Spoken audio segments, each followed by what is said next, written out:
The same can be said for your most recent single, "It's Love." Yeah. That there are two sides to it, and then if you look at the video as well, that it really shines through. Yeah. Were you very involved with the video? No, well, the idea it wasn't my idea, Okay. but the whole song. Well, I gave my very good friend and director, who does probably all my videos. I wrote something about the song, and I said something about this song deals with the very broadness of the word and the ambivalence and the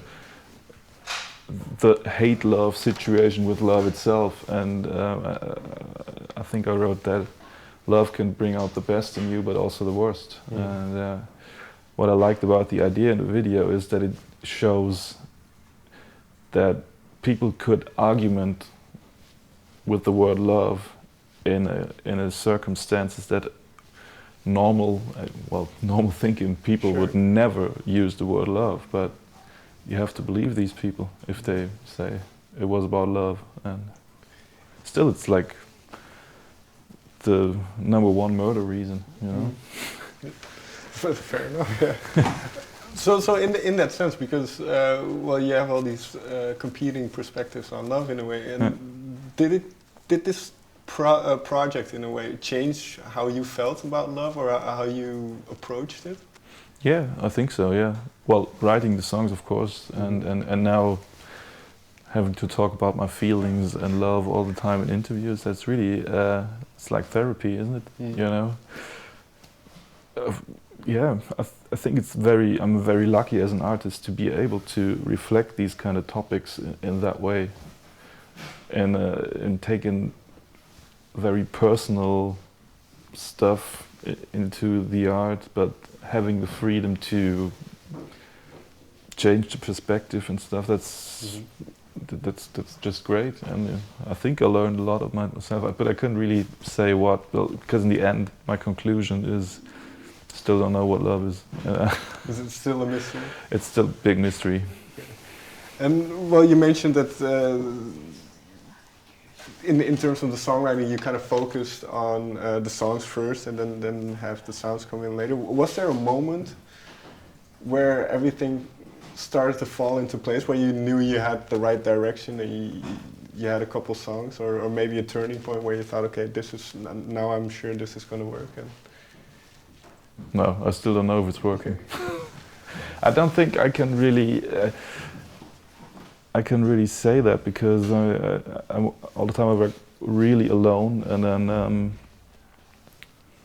I just show the stuff when I think it's kind of working and it's basically finished, and it's actually too late for any criticism. That's how I do it. But that also, and now I end up before the release, which is next week or something. I'm really anxious about the reaction, because all the time when I'm working, I don't have like some regulative instance that talks to me about it. But on the other hand, I can't show unfinished stuff. So even to friends and family, you don't? Now, I always felt like I have this idea of how it should sound like, and if I show it before it sounds roughly like that, there's no sense in hearing criticism about it, which is a lie, because at that point there's no criticism needed anymore, because I'm saying, okay, but that's how it's supposed to be. But in that sense then, if you take these songs and you have in your mind how they should be, which song then did come closest to what you had in your mind, or do all of them? Yeah, probably. They probably come close to what I imagined they should be. Otherwise, they wouldn't be finished to me. But still, there's such a lot of luck involved with the whole music process. I don't know which part is control over what I'm doing and which is just luck, or I can say this song works for me, but it doesn't work for anybody else. There's still some kind of magic involved that a song actually works. Can you pinpoint something on the album then that surprised you? Because you say luck. Is there something, if you listen to it now, that you think, oh, I wouldn't have expected that to go as it did? Is there? Well, there is. The last song on the album has a very weird rhythm structure, and that wasn't done on purpose, because I did something and doodled along, and it just felt right. And now in rehearsal with the band, I couldn't even explain what I did. So I had my drummer trying to write it down, and then we tried, and it just doesn't work. But that was some kind of thing that just happened. It wasn't done on purpose. Mm-hmm. And then you mention your band. So when you say you create the songs by yourself, and when does the point come where you take it to the band? Are they completely finished by then?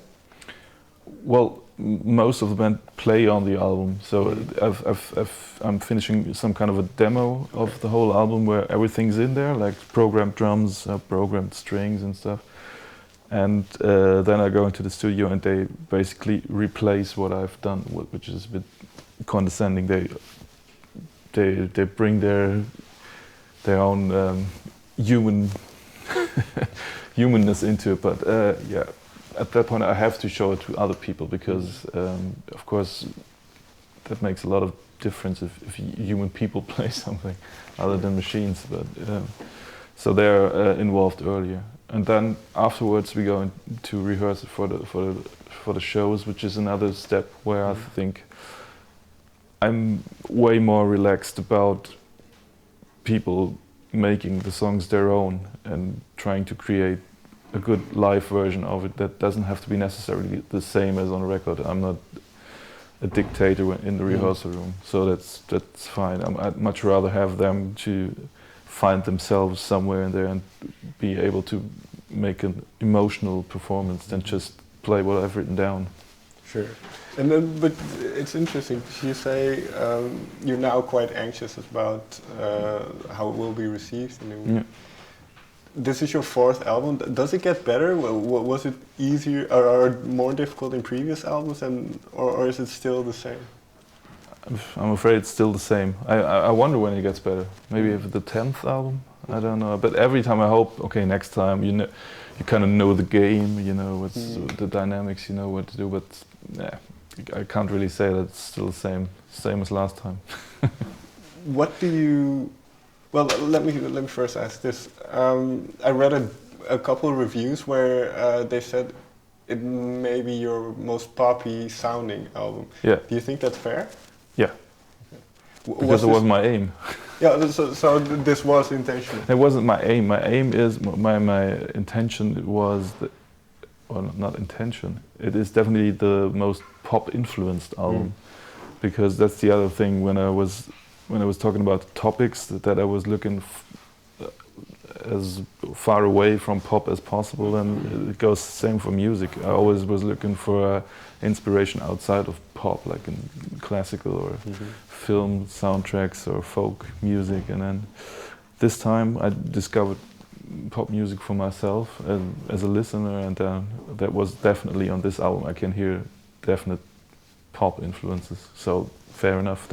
I think I call it my pop album myself, so that's just good. I don't know if that was a positive or a bad review, but it's just, yeah, that's right. Okay. But what kind of music would this be? You say you delve into pop music as a listener. What kind of things kind of stuck out for you and then had an influence on what you were doing? I don't know. I just had a few moments where I discovered that something that I thought was boring before just made me think, okay, maybe you just don't need to be that complex or to be that. And I had a moment with Tom Petty or the Pet Shop Boys, I don't know, or Supertramp that I never really were listening to before, and I thought, yeah, but it's really interesting. It's way more complex than I ever thought it would be. So I'm getting more open as I'm getting older. Do you think, because you mentioned that both in terms of the music and the lyrics, you kind of went away from the complex kind of thought. Is it your most accessible album in a way? Yeah, I think so.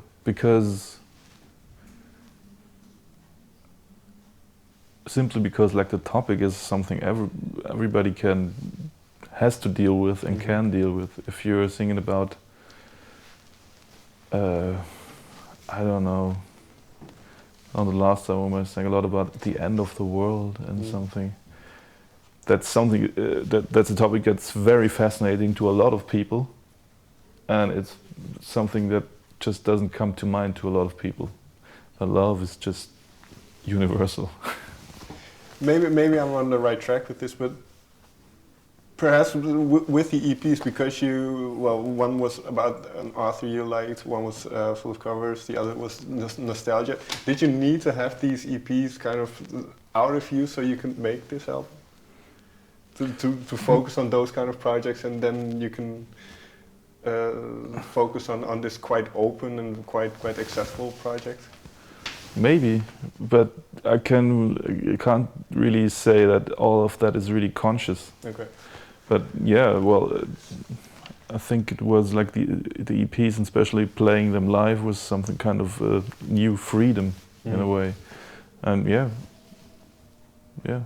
maybe that's a good point to say. Yeah, well, I'm not put it sure. out of the way, but yeah, maybe.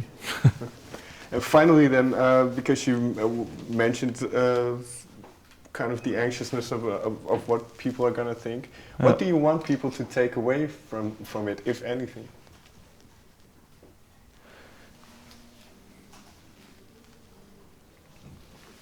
Well, I don't know if the worst reception I can always imagine is that people say, okay, it's boring because it's exactly the same as he's done before. That's probably the worst. I'd rather have a review saying it's bad because it was much better what he did before than saying it's exactly the same. So that's probably my worst fear, to copy myself. And I don't know. I can't really say what people can take away from it, but